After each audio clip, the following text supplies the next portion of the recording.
Hey, what's up guys, and welcome to Q&A Sunday. You have photography questions and I'm gonna answer them right after this.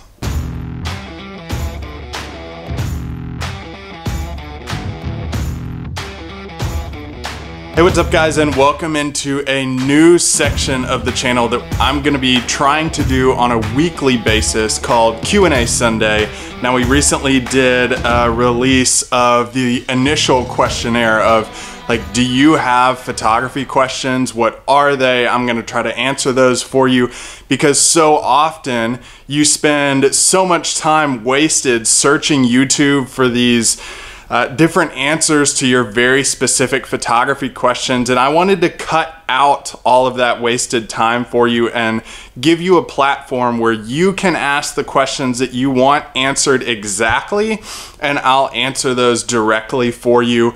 Comment on your comments of your question and share the link to the video where they're answered. So today we have a few questions that we're going to be answering. Let me just say before we get started answering these questions that if you have any photography questions throughout that you already know or that you have by watching this video, go ahead and comment below in the comment section your questions and I'll answer those in future Q&A Sunday videos. So the first question we have is from Demetrius Tsagis, and sorry if I mispronounced your name. I do not speak whatever language your name is from or origin that your name is from, but Demetrius asks, what are some good backpack ideas? I recently did a couple video reviews of two backpacks that I use more than any others. Number one is the Peak Design Everyday Backpack, and by the way, that's linked below in the video description. The Everyday Backpack is really good for like those day shoots. If you're going out for an entire day, you can pack a ton of gear into the Everyday bag. The second bag that I always use is by Mindshift Gear, and it's more of like your backpacking backpack that you can take out on adventures or overnight camps if you're like hammock camping or have very small amounts of gear. You can find the Everyday Backpack review in this card that's showing up in the top corner of your screen right now, or you can watch the Mindshift Gear review. It's my favorite overnight backpack for cameras and photography that I've ever found. You can watch that review with this card that's showing up in the top corner of your screen right now. He also asked about directional light. Now, if you're confused about directional light at all, I also did a video on directional light. You can watch that in this card that's showing up right here. But how do you measure light? Demetrius also had that question. How do you measure light in your photograph? Well, I always go by like, what is my subject in the photograph? Is it a mountain or a tree? Well, let's take the mountain example. Like if it's a mountain, I'm going to meter my light off of that mountain and then use tools or other things to adjust the light to the subject. So I know that my subject is in perfect lighting, but I can use like filters, grad ND filters, ND filters, circular polarizers to get the light on the rest of the scene correct so that I know my subject is perfect. Digital Shiva asks, what is the most versatile ND stop and how do you use each ND stop? Like a 3, a 6, or a 10 stop ND. So the most versatile, it's kind of hard to do because every lighting situation is so different in landscape photography. So that's really hard to answer based on the questions. If you're going for an exact one, I would say the 6, just because it's right there in the middle of the 3 and the 10. You probably have more opportunities to use that if you're in dynamic light. The 10 is used for really bright situations or brighter situations, and then the 3 probably used when that sun's going down or has already set and you're trying to get some really long exposures. Now, based on how do you use each one? Well, as light is brighter, you're probably gonna go for a higher stop value of an ND filter, say like your 10s or your 6s.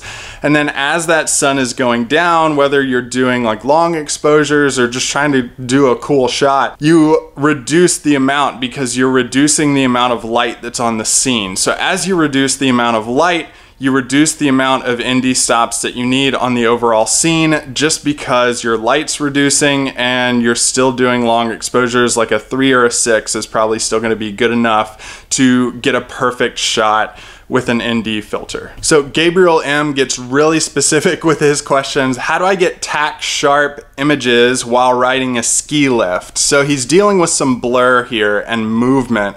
And it's kind of a complicated situation because as the ski lift is moving, you're also watching passing skiers or snowboarders move at a different rate of speed. I have 2 suggestions for you, Gabriel. Number 1, use a faster shutter speed just all around. You need to learn your camera in manual mode if you don't already, and learn how to use exposure speeds with different aperture values, with different ISOs, so that you can control the blur on those photographs and get your friends tack sharp as you're going up on the ski lift. Number 2 thing that you need to do is, if you want like those more creative photographs, use a panning technique. So panning is really cool in like travel photography, street photography, sports photography, and it happens as your friend is going by, like on the ski lift. Start from a long distance away and start tracking his movement. Follow his movement with your lens.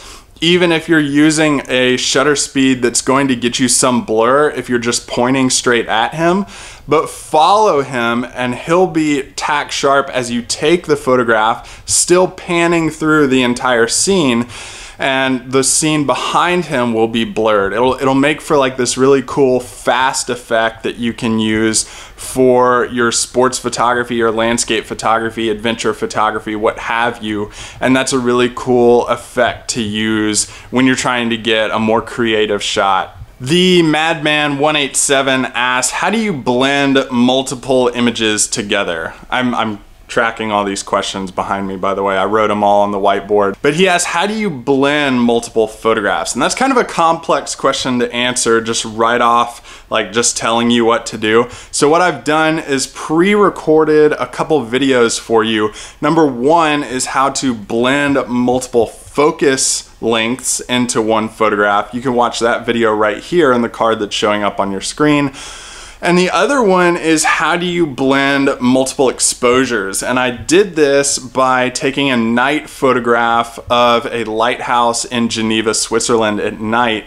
And it's just an easy way that you can go through Photoshop and follow along the path of how do you blend these multiple exposures together into one image. And you can watch that video showing up on this card right here in the top of your screen right now. So Madman, thank you so much for asking your question. Those are your answers. Spend some time watching those and review those, follow along the steps, and you're gonna take some killer multiple exposure photographs. Rob's Aircam asks, how do you use the Lee filter system and how do you know what size to buy for your lens? So Rob, first of all, thank you for the question. And the Lee system is, I've only used it very minimally, but the Lee system is basically, you get a filter adapter to go on the end of your lens, and then you slide pieces of glass into that adapter based on what you want to achieve in a photograph, whether that's a grad ND filter, a normal ND filter, or whatever kind of filter that you have from the Lee system.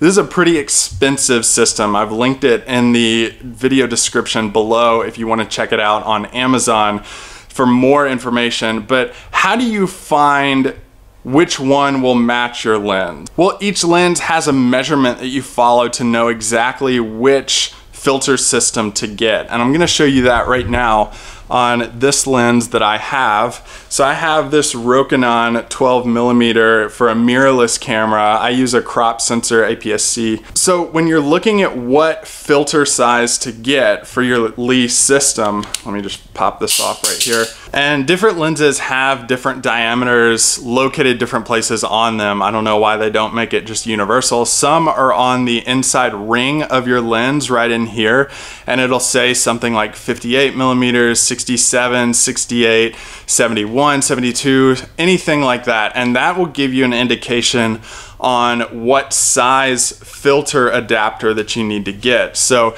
this one is not located on the inner ring. This is actually located on the back of the lens cap, and it's a 67 millimeter sized lens. So I would need a 67 size millimeter adapter to put on the end of the lens to get the right filter system for the camera that I'm using. All right guys, that does it for this Q&A Sunday. If you have photography questions, ask them directly to me and I'm gonna answer them for you every single week coming through on this channel. So definitely check out and subscribe for future Q&A videos. Comment your questions in the comment section below, and remember to look up the links that we talked about in the video description as well for more information on the things that we talked about. So if you're new here, if you liked Q&A Sunday, subscribe to this channel, hit the thumbs up.